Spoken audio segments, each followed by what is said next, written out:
നമസ്കാരം. ഇറാൻ്റെ ആണവ പദ്ധതിയുടെ ഏറ്റവും വലിയ ഉപജ്ഞാതാവും അതിൻ്റെ സ്ഥാപകൻ എന്ന് തന്നെ പറയാവുന്ന വ്യക്തിയായിരുന്നു മോഹ്സിൻ ഫക്രിസദെ.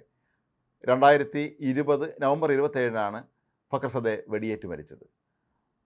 ഇസ്രായേലിൻ്റെ ചാരസംഘടനയായ മൊസാദ് തന്നെയാണ് ഇതിൻ്റെ പിന്നിൽ പ്രവർത്തിച്ചത് എന്ന് എല്ലാവർക്കും അറിയാമായിരുന്നുവെങ്കിലും എന്നാൽ ഈ വധം എങ്ങനെയാണ് നടപ്പിലാക്കിയത് എന്നുള്ളതിനെക്കുറിച്ച് പലർക്കും ഈ അടുത്ത നാൾ വരെയും യാതൊരു തരത്തിലുള്ള എത്തുംപിടിയുമില്ലായിരുന്നു. പക്ഷേ ഇപ്പോൾ അതിൻ്റെ വിശദാംശങ്ങൾ പുറത്തുവിട്ടിരിക്കുകയാണ് പ്രമുഖ ഇസ്രായേൽ മാധ്യമമായ ജെറുസലേം പോസ്റ്റ്. ആ കഥ അവർ വളരെ വിശദമായി തന്നെയാണ് ഇപ്പോൾ പുറത്തുവിട്ടിരിക്കുന്നത്. ഫക്രിസദയെ ഏതേത് വിധേനയും വധിക്കണം എന്നുള്ളത് ഇസ്രായേലിൻ്റെ ലക്ഷ്യമായിരുന്നു. കാരണം ഇറാൻ്റെ ആണവ പദ്ധതി സംബന്ധിച്ച മുഴുവൻ രഹസ്യങ്ങളും അറിയാവുന്ന വ്യക്തി ഫക്രിസദയായിരുന്നു. ഇനി ഇതേ രഹസ്യങ്ങൾ അറിയാവുന്ന മറ്റൊരാൾ ഇറാനിലെ പരമോന്നത മത നേതാവായ ഖമേനി മാത്രമായിരുന്നു. മാത്രമല്ല ഇറാൻ്റെ പ്രധാനപ്പെട്ട ആണവായുധങ്ങളും അവരുടെ ആണവ സമ്പുഷ്ടീകരണവും ഒക്കെ തന്നെ അതീവ രഹസ്യമായ കേന്ദ്രങ്ങളിൽ ആണ് നടത്തിയിരുന്നത്. ഇതിൻ്റെ എല്ലാം ആസൂത്രണവും നടപ്പിലാക്കലും രഹസ്യ സൂക്ഷിക്കലും എല്ലാം ഇദ്ദേഹത്തിൻ്റെ മാത്രം വകയായിരുന്നു. ഫക്രിസദയ്ക്ക് മാത്രമാണ് ഇതേക്കുറിച്ച് വ്യക്തമായ ധാരണ ഉണ്ടായിരുന്നത്. അതുകൊണ്ട് തന്നെ ഇയാളെ വധിച്ചു കഴിഞ്ഞാൽ അവരുടെ ആണവ പദ്ധതി തകിടം മറിയും എന്ന് മൊസാദിന് നന്നായി അറിയാമായിരുന്നു. ഇതിൻ്റെ ഭാഗമായി അവർ പലതവണ ഇയാളെ വധിക്കാൻ ശ്രമിച്ചുവെങ്കിലും നടന്നിരുന്നില്ല. ഏറ്റവും ഒടുവിൽ ആ പദ്ധതി അവർ നടപ്പിലാക്കി. നേരിട്ട് ഫക്രിസദയെ ആക്രമിക്കാൻ കഴിയില്ല എന്ന് ഇസ്രായേൽ നന്നായി അറിയാമായിരുന്നു. കാരണം അത്രയേറെ സുരക്ഷിത സംവിധാനങ്ങളോട് കൂടിയാണ് ഇയാൾ യാത്ര ചെയ്തിരുന്നതും താമസിക്കുന്നതും എല്ലാം തന്നെ. ഒരിക്കലും ഒരു വ്യക്തിക്ക് ഇയാൾ എവിടെയെങ്കിലും എത്തുമ്പോൾ അവിടെ ഇറങ്ങി ഇയാളെ വെടിവെച്ച് കൊല്ലാനോ മറ്റോ യാതൊരു തരത്തിലുള്ള സംവിധാനങ്ങളിൽ ഏർപ്പെടുത്താൻ കഴിയാത്ത ഒരവസ്ഥ അവിടെ ഉണ്ടായിരുന്നു. അത്രത്തോളം സെക്യൂരിറ്റി ഏർപ്പെടുത്തിയിരുന്നു. കാരണം ഇറാൻ്റെ ആണവ പദ്ധതിയുടെ എല്ലാ രഹസ്യങ്ങളും അറിയാവുന്ന വ്യക്തി എന്നുള്ള നിലയിൽ ഫക്രിസദയ്ക്ക് എല്ലാവിധ സംരക്ഷണവും ഇറാൻ സർക്കാർ ഉറപ്പാക്കിയിരുന്നു. പിന്നീടാണ് മൊസാദ് അവരുടെ ശരിയായ പ്രവർത്തന രീതി അങ്ങോട്ട് ആരംഭിച്ചത്. അവരുടെ ഏജൻറ്റന്മാർ ഇറാൻ തലസ്ഥാനമായ ടെഹ്റാനിലെത്തി. ഇറാനിൽ അവർക്ക് ഏജൻറ്റന്മാരുണ്ടായിരുന്നു. ഏതാണ്ട് 20ഓളം പേർ ഒത്തുചേർന്നാണ് ഈ പദ്ധതി നടപ്പിലാക്കിയത് എന്നാണ് പറയപ്പെടുന്നത്.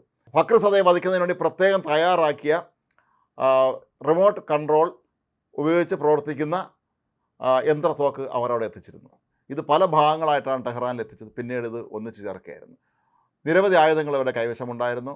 ഫക്രിസദെ കടന്നു പോകുന്ന വഴിയിൽ വെച്ച് തന്നെ അയാൾ ആക്രമിക്കാനായിരുന്നു ഈ പദ്ധതി ഇട്ടിരുന്നത്. ഇദ്ദേഹം കടന്നു വരുന്ന വഴിയിൽ ഒരു നിസാൻ പിക്കപ്പ് അവിടെ പാർക്ക് ചെയ്തിരുന്നു എന്നാണ് ഈ മാധ്യമത്തിൽ ഇപ്പോൾ പറയുന്നത്. ഇതിൽ തോക്ക് ഒളിപ്പിച്ചു വെച്ചിരുന്നു. ആയിരക്കണക്കിന് കിലോമീറ്റർ ദൂരെ നിന്നുകൊണ്ടാണ് ഈ തോക്ക് നിയന്ത്രിക്കുന്നത് എന്നുള്ള കാര്യം നമ്മൾ ഓർക്കണം. ഇസ്രായേലിൽ നിന്നുകൊണ്ടാണ് ഈ തോക്ക് എങ്ങനെ പ്രവർത്തിക്കണം എന്നുള്ള കാര്യത്തിൽ അന്തിമ തീരുമാനം എടുക്കേണ്ടത്. കൂടാതെ അവർക്കൊരു കാര്യത്തിൽ നിർബന്ധമുണ്ടായിരുന്നു. വാഹനത്തിൽ ഇയാൾക്കൊപ്പം ഇയാളുടെ ഭാര്യയോ കുടുംബാംഗങ്ങളോ ഉണ്ടെങ്കിൽ അവരെ വധിക്കരുത്, ഫക്രിസദയെ മാത്രം വധിച്ചാൽ മതി എന്നുള്ള കർശന നിർദ്ദേശവും ലഭിച്ചിരുന്നു. അങ്ങനെയാണ് ഫക്രിസദയെ വധിക്കാനുള്ള ആ ദിവസം വന്നെത്തിയത്. ഈ നിസാൻ പിക്കപ്പ് കൂടാതെ അതിൻ്റെ കുറച്ചപ്പുറത്തായി ബ്രേക്ക് ഡൗൺ ആയ രീതിയിൽ മറ്റൊരു വാഹനം അവിടെ കിടക്കുന്നുണ്ടായിരുന്നു. ഇതിൽ ഘടിപ്പിച്ചിരുന്ന അതേ സംവിധാനമുള്ള തോക്കുകളും മറ്റുമെല്ലാം നിറച്ചിരുന്നു. അങ്ങനെ ഫക്രിസദെ കടന്നു പോകുന്നു. ആയിരക്കണക്കിന് കിലോമീറ്റർ ദൂരെ നിന്ന് റിമോട്ട് കൺട്രോളാൽ നിയന്ത്രിക്കപ്പെടുന്ന ഈ തോക്ക് പ്രവർത്തിക്കുന്നു. ഫക്രിസദെ മരിച്ചു എന്ന് ഉറപ്പ് വരുത്തുന്നതുവരെ അവർ വെടിവെക്കുകയായിരുന്നു. ഫക്രിസദയെ അടിയന്തരമായി തന്നെ അവിടെ നിന്ന് ഹെലികോപ്റ്ററിൽ ആശുപത്രിയിലേക്ക് എത്തിച്ചു കഴിഞ്ഞു എങ്കിലും അദ്ദേഹം മരിക്കുകയായിരുന്നു. അവിടെ എത്തിയപ്പോഴേക്കും തന്നെ ഫക്രിസദെ മരിച്ചു കഴിഞ്ഞിരുന്നു.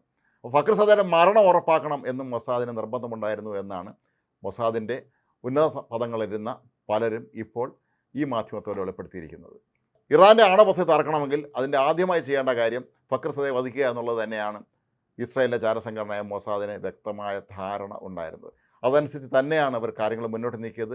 അങ്ങനെയാണ് ഫക്രിസദയെ വധിച്ചത്. ഫക്രിസദയ്ക്ക് മറ്റൊരു പ്രത്യേകത കൂടിയുള്ളത്, അദ്ദേഹം അയത്തുള്ള അലി ഖമേനിക്ക് ഏറ്റവും വേണ്ടപ്പെട്ട ഒരു വ്യക്തി കൂടിയായിരുന്നു. ഖമേനിയോട് ഏറ്റവും സ്വാതന്ത്ര്യത്തോടെ പെരുമാറാൻ കഴിയുന്ന ഒരു വ്യക്തി കൂടിയായിരുന്നു. മാത്രമല്ല അവിടുത്തെ ജനങ്ങളൊക്കെ തന്നെ ഏറെ പ്രതീക്ഷയോടെയാണ് ഫക്രിസദയെ കണ്ടിരുന്നു എങ്കിലും ഭാവിയിൽ തങ്ങളുടെ അന്തകനാവാൻ സാധ്യതയുള്ളൊരു വ്യക്തിയാണ് ഇയാൾ എന്നാണ് ഇസ്രായേൽ കരുതിയിരുന്നത്. കാരണം ആണവായുധം ഉണ്ടാക്കൽ ഇദ്ദേഹത്തിന് നന്നായി അറിയാമായിരുന്നുവെന്നും അങ്ങനെ ആണവായുധം ഉണ്ടാക്കി വെച്ച് ഒരുപക്ഷെ നാളെ യുദ്ധം ഉണ്ടായാൽ ഇസ്രായേലിനെ ആക്രമിക്കുമോ എന്ന ഭയവും മൊസാദിനുണ്ടായിരുന്നു.